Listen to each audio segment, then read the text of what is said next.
Ladies and gentlemen, welcome back to another edition of Dark Powerrr, where we discuss everything that happens on AEW Dark, MLW Fusion.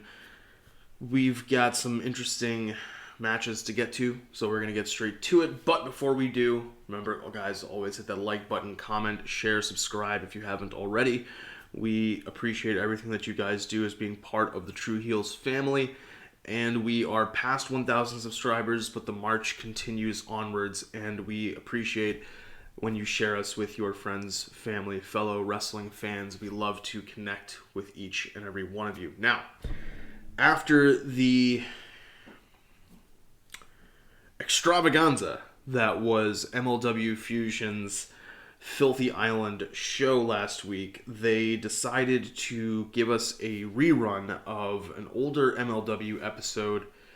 So I'm not going to really cover that too much. It seemed pretty cool. I was watching some of it. It definitely had a more ECW vibe to it and kind of reinforced that notion of MLW being a cross of various styles, various genres of wrestling. I'm sure that's something that they want to get back to. I know that MLW has been a good crossroads, not maybe like crossroads, but nexus point for different styles over the years, and they haven't really been able to do that as much. I mean, the Filthy Island thing that we saw last week was an attempt to kind of channel that. The Backlay Brawl also was an attempt to channel that as well. That Aztec jungle fight during the Filthy Island thing, all of that. So I'm hoping to see whether or not they can kind of get some more of the variation in styles that they are kind of known for. But we do have some things to talk about when it comes to AEW Dark, and of course the AEW Women's World Championship Eliminator Tournament. So guys, let's start with Dark. There were a couple things that I liked this week on Dark, one of which was the Lee Johnson match. He defeats Serpentico in just about 5.5 minutes. Good match, keeping that momentum going for Lee Johnson. I think the sky's the limit in a sense for him. He will be a TNT champion down the road. He will be a world champion, I think, down the road. He has the in-ring tools. Now we need to see whether or not he can really grow and connect with the audience and kind of build that rapport with them. And in a sense, he's got a good person to learn from, right? When it comes to Arn Anderson with the Nightmare Factory, Arn is somebody who knows the business very well, and if there's one thing Arn knows how to do, it's connect with an audience. Whether he was with when he was with the Four Horsemen, his ability to get you to hate him was incredibly strong, right? He and Ric Flair and the rest, and Tully and the rest of the Horsemen, and that is a skill. And if you can get people to hate you more often than not, that is halfway there. if you're going to be a heel, that's really what you're looking for. You want people to hate you. It's harder to get people to love you, but that is something where another teacher for Lee Johnson is going to be able to help him and assist him, none other than the American Nightmare, Cody Rhodes. Cody Rhodes knows his character very well. He knows what works with the audience. He knows that, and it makes sense, right? Because where Arn had the heel side of the Four Horsemen, Cody comes from the Rhodes family and that connection with the audience of being Dusty, the son of the plumber, Cody, the grandson of a plumber, but they have that ability to evoke that connection with a crowd, to be a strong babyface. And I'm interested to see whether Lee Johnson is going to be able to learn and pick all that up from Cody and from Arn, but they are starting to get him wins, and that's also very important. And that's why this match was something that stood out to me. It wasn't necessarily the match itself, it's more seeing and the match and thinking, what can we get down the road? What can the future hold for us? And when we talk about what the future can hold for us, we need to talk about somebody like Eddie Kingston. Whereas Lee Johnson is the future, Eddie Kingston is the here and the now. And Eddie Kingston has a match against JD Drake, which is very hard-hitting, very, very harsh, I want to say. I have seen JD Drake as part of a tag team. I forget the name of the tag team right now. I want to say it's like the Working Men or Working Class Men, something like that, with Anthony Henry in Freelance. They were the Freelance Tag Team Champions before the Space Pirates took the titles from them and I've seen them up close and personal. Really good work. And he shows that here, JD Drake, by being able to put on a really strong match with Eddie Kingston. Now, granted, it's not that difficult to put on a good match with Eddie Kingston when you have a skilled veteran like Kingston in the ring, but this match stood out because it kind of just emphasizes that AEW is doing some smart things when it comes to bringing who they bring in to be the opponents, right? Eddie Kingston, we've seen him in matches against people who are undersized compared to him, and now we see him in a match with somebody who is on his level, size-wise, strength-wise, and he's still able to pull out the victory. I think Eddie Kingston is somebody who we will be seeing a lot more from in 2021 when it comes to AEW and hopefully in other companies as this forbidden door continues to be not just broken down but torn away and kind of a pathway is built. Let's not forget, Eddie Kingston was in Impact Wrestling for a short period of time when it came to managing LAX and going back and forth with LAX as part of the OGs. So we'll see, how all of that really comes together. Another thing that stood out to me was the Max Caster match against Marco Stunt, because Caster shows a lot of promise. Caster is also somebody like Lee Johnson, same with Anthony Bowens, that you can see the future is going to be built around them. Caster, I like the persona, that rapping to the ring, the line where he said, who left Jungle Boy in the dryer, and that's who Marco Stunt is. Always good. We like our comedy, and we like our moments where character is revealed, when you're able to do that character development. And for Max Caster, probably the most important part of what he does after he comes out of the tunnel, or he makes his entrance, to when the bell rings to signify the ending of the match, or when we see him last on our TV. Probably the most important thing is that walk to the ring and his ability to cut a promo through the form of rapping, and his ability to get you to hate him because of the things that he says. Another match that stood out was the Dark Order tag match. It was Reynolds and Silver picking up a win over Peaks and Louis Valley. Strong match here, continuing to build that momentum for the Dark Order and keeping them in the tag title hunt. I am sure that whatever heel team takes the tag titles from the Bucks, that the Dark Order will be there to be one of the first challengers. I would like to see them get the tag titles sometime this year. Well, maybe not this year, but like sometime in the near future when the heel team that takes it from the Bucks finally gets it. Another match was the Kip Sabian Fuego del Sol match. You don't necessarily hear me praise a Fuego del Sol match that much, but here it's more about Kip Sabian. And even what the commentators are saying is the evolution of the character of Kip Sabian and how he is changing with, not just the wedding, but how the wedding happened, everything that transpired. You see that coming out, the more, not viciousness, but the calculatedness of Kip Sabian. And that's something that I want to see more of in the future. Besides that, there wasn't too much that stood out to me. The main event stands out just from a match perspective. Good quality in-ring work. It is the Hybrid 2 versus Matt and Mike Sydal versus SCU, Christopher Daniels, and Frankie Kazarian in a three-way tag team match. Now, the match itself is really good, solid work, but we kind of know when SCU comes out for a tag match, particularly if it's on Dark, we kind of know what the result is going to be. SCU, if they're going to have their final match, it's not going to be on Dark, and they're not going to be losing to TH2 or or Matt and Mike Sydal. That's just probably not going to be something that happens.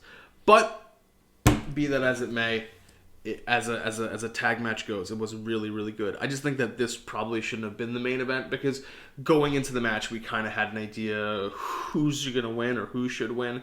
I think if anything, maybe the 8-man tag match that they had, which was Bear Country with Janela, Sonny Kiss, that could have been a main event, or even the Dark Order tag match. That could have been a main event as well. But, guys, we need to move. Actually, the Lee Johnson match also could have been a good main event and give Johnson that kind of feeling of, I'm getting bigger and better things are always coming for me. But as we talk about bigger and better things, we need to talk about the AEW Women's World Championship Eliminator Tournament. We saw a cool kind of split here of matches. We had 2 matches in America, 2 matches in Japan. Good quality work, again, from all the ladies involved. This was a strong section where strong in the middle portion of the Japanese women, and that's not to take away anything from what happens in the first match. So let's get straight to it, guys. We have Nyla Rose defeating Tay Conti in the beginning of the first match, just under 9 minutes. This was a really good match. I liked it because it showed Tay Conti's ability to face off against a larger opponent and what her game plan would be. And you see kind of the intelligence of Tay Conti. When you have somebody who has a background in martial arts like Tay Conti, you kind of need to highlight that intelligence, because you can't have the track record or the prowess that somebody like her has in real life and not show that she can game plan for different opponents. That's something that they need to be able to bring across or convey. And that's really what they do here with the match with Nyla Rose. Nyla Rose beats Tay Conti, yes, but it does look as though it could have gone the other way. And that is the most important thing in this situation, because Tay Conti looks incredibly strong despite the fact that she loses. Because all it does is look as though she came in with the right game plan. The execution was just something that needed to be tightened up. Maybe the execution wasn't there because she was missing the presence of Anna Jay. Who knows? Maybe that's something that they can explore with Tay Conti, as we have Anna Jay's, kind of really bad, unfortunate accident or training injury that's going to keep her sidelined for anywhere between 6 to 12 months. While she's out, this would be a great way to build upon the character of Tay Conti. And because Tay Conti was kind of on the periphery of the Dark Order, you can now really flesh that out and see whether or not Tay Conti officially joins the Dark Order, because Anna is out and she realizes, well, the Dark Order is a family and they will be there for her the same way that Anna was for her while Anna was there. The next match we have is Yuka Sakazaki defeating Emmy Sakura. This was strong match. Liked this one. A lot of good storytelling in this. Emmy kind of works as the heel, even though I feel like she worked as I feel like she worked as the face in the first match that she was in the quarterfinals, or the first match of that she had. Can't really be quarterfinals if it's the first match. Either way, really good work here. She's working as the heel. She's got Mei Suruga and Yuna Mizumori with her. Yeah, because she was facing against Suruga, and that was definitely, she was working as, I don't know, she was working kind of as a heel in that Suruga was the face. But either way, good work here. I liked the use of Shida, especially because we didn't really know that Shida was there. We didn't know that Shida was in Japan. And for Shida to come out to make the save for Sakazaki after the match, I thought that was really cool to set up what will be a 6-woman tag match down the road. I like it. I like that ability to have Shida pop up there. Granted, she's, Japanese, so it makes sense that obviously Shida's paying attention. The character of Hikaru Shida is paying attention to everything that's happening in the tournament. And even more so because these women are Japanese on one side. But to be able to show that Shida can, in essence, pick up and just go over to Japan because she wants a closer look, that's really important. That's really cool. And I like that because it's highlighting just the worldwide nature of the tournament, and it gives a lot of credit to the champion for not taking any of these challengers lightly. So I liked that a lot. The next match I thought was almost better than the first match, which is Ryu Mizunami defeats Aja Kong by countout. We kind of had Aja Kong as the unstoppable force in the room, and we wanted to see who could put her away and how they would put her away. And as it turns out, if you do a leg drop on somebody while they are kind of hunched over the ring and just beaten up and tired, and you drop that leg in the back of their head, and they just, basically gets knocked out, you can win by countout. And that's really cool because it's, sometimes you see somebody that comes to mind is Nia Jax. Nia Jax early on in her run when she was on Raw, she would win, but if she lost, it was usually by countout or some kind of disqualification or something like that. And when it was countout, it was usually one of the same things.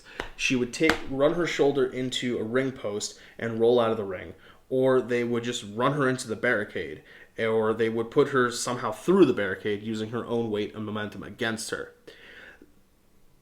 While they are varied, they don't necessarily highlight the intelligence of the competitor. Yes, the intelligence is there to go, boom, let me get out of the way as, you're coming in and your shoulder's going to hit the ring post. Fine.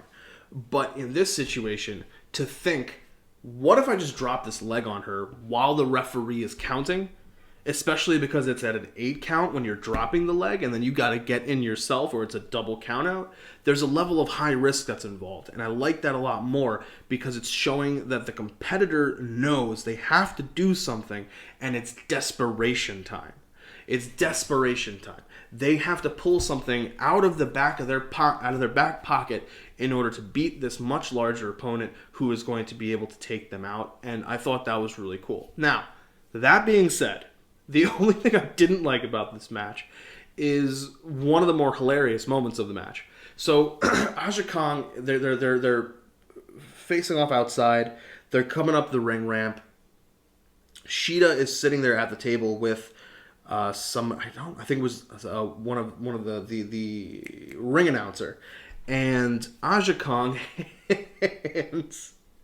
hands Shida a small metal garbage waste paper basket, and then proceeds, while Shida's holding it, not realizing what's going to happen, she takes Rio and throws her headfirst into the trash can. Hilarious moment. However, why it didn't make sense is because the ref's counting, and then Aja Kong turns around and starts walking back to the ring. Aja Kong then stops for a moment to kind of catch her breath at the ring, at the 6 or 7 count. And then out of nowhere, Rio is running and jumping up onto the apron and does the leg drop. It just seemed as though if the devastating move was going to be the ramming of the head into the garbage bag or garbage can, then maybe, I don't know, do it earlier in the count or do it earlier even in the match. I don't know if that's the case, to try to and then have Rio beat the count and then later go out and do more and then have the leg drop be the finish if that's what you wanted. It just seemed a little too, I don't know, unbelievable. Then again, I've seen John Cena get DDT'd onto concrete and not just survive what would basically be death, but win a match against the Nexus at SummerSlam 2010. So I guess I can't be that choosy. Finally, in the main event of the evening, we have AEW action here in the United States, and it's Britt Baker defeating Maddie Ronkowski. Now, I think all things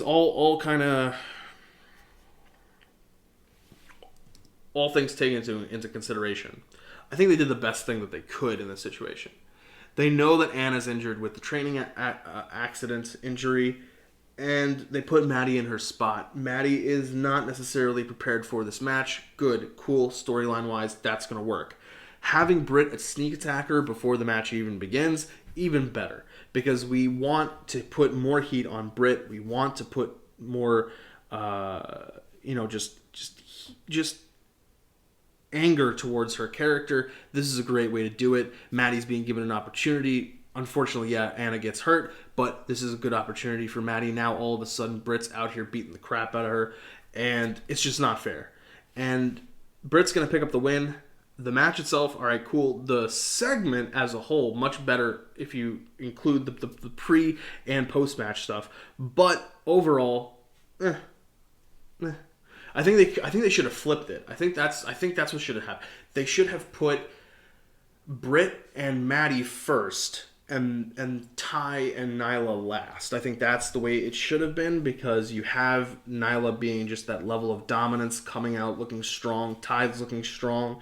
You start off the show by just getting that heat behind Brit. I think that would have been a cooler thing to do, but they probably have their reasons to do it.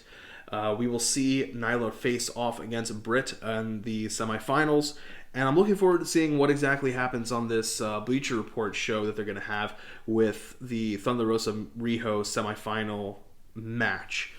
One other thing that I kind of like is that we got the news about the Big Show joining AEW and going to be part of AEW Dark Elevation. As far as I know for now, our plans, the True Heel plans, are for me to cover AEW Dark Elevation. If that changes, or if there's any kind of shift or whatever the case may be, don't you worry. You guys will be kept in the loop.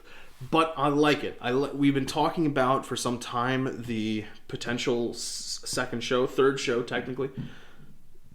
We've been kind of spitballing about what it could be. We got the name a little while ago, Elevation. Now we're seeing that show's going to have commentary. Show's going to be on commentary. I'm looking forward to it. I'm looking forward to see how they build it out. We know that storylines are going to continue across Dark Elevation, Dark itself, and Dynamite. How they weave these stories in and out, that'll be really cool. I like the fact that while it is going to be on a Monday, they are not putting it directly against Raw. They're not putting it against Raw. It's going to be 1 hour on Mondays before Raw starts, actually. It will be on YouTube, so we will all be able to see it free of charge, except for the ads. If you have to watch the ads or whatever if you don't catch it live. But I like just the ability to see more talent. That's what we're looking forward to seeing. And as we do that, guys, we will be with you every single step of the way. So until next time, guys, I am the StatKing. Take care of yourselves. Take care of each other. Wear a mask. Get your shot. Get your vaccine if you haven't already. Both of my parents, who are older, have received it. My dad has both doses. My mom has the first one. They're my mom's getting ready to turn 70 soon, and my dad is 77. So they are definitely the at-risk people. But take care of yourselves. Take care of each other. We are not all through this yet. I'm looking forward to the day when we can get back to live shows yet again. I talk about how I've seen some of the guys and gals here on Dark and on Dynamite at Freelance. Freelance is home. Looking forward to seeing everybody back again at the Logan Square Auditorium. And until next time, guys, take care of yourselves, take care of each other, and I'll catch you later.